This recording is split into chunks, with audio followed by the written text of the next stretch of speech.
मोदी जी का आज का भाषण या संबोधन ये 3 गलतियों की माफी मांगने वाला था।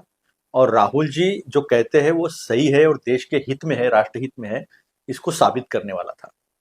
वैसे चेहरे पे तो कॉन्फिडेंस की बहुत कमी थी, लेकिन उन्होंने छोटे और मंझोले उद्योगों की बात की और उन्होंने की बचत उत्सव की बात। तो आपके 3 निर्णयों से इस देश का छोटा और मंझोला उद्योग यानी एमएसएमई कैसे खत्म हुआ। आपने गलत डीमोनेटाइजेशन किया, नोटबंदी की, और नोटबंदी में हमारा छोटा मंझोला एमएसएमई उद्योग जो है वो चरमरा गया, जो 50% रोजगार लाता है और 25% इस देश के जीडीपी में कंट्रीब्यूट करता है। फिर आपने गलत तरीके का जीएसटी लगाया, और तब भी 8 साल पहले 2017 को राहुल जी ने कहा था this is half baked tax, pilot project कीजिए पहले 2 राज्यों में।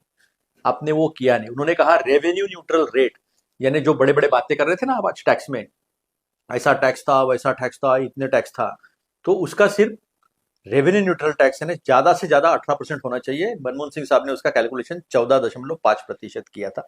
इतिहास में जाकर देख लो, वो बात भी आज सही निकली।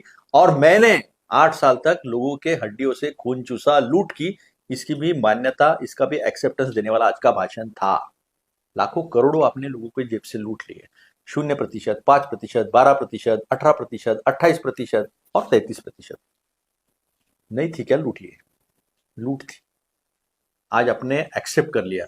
अगर वो लूट नहीं थी तो आज का बचत उत्सव हो नहीं सकता, और आज का अगर बचत उत्सव है तो वो लूट थी, ये सिद्ध होता है। यानी फिर एक बार राहुल गांधी सही हुए।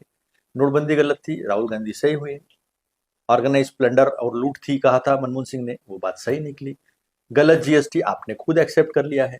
और गलत लॉकडाउन तीसरी बात, जिसकी वजह से बचा कुचा उद्योग भी मर गया।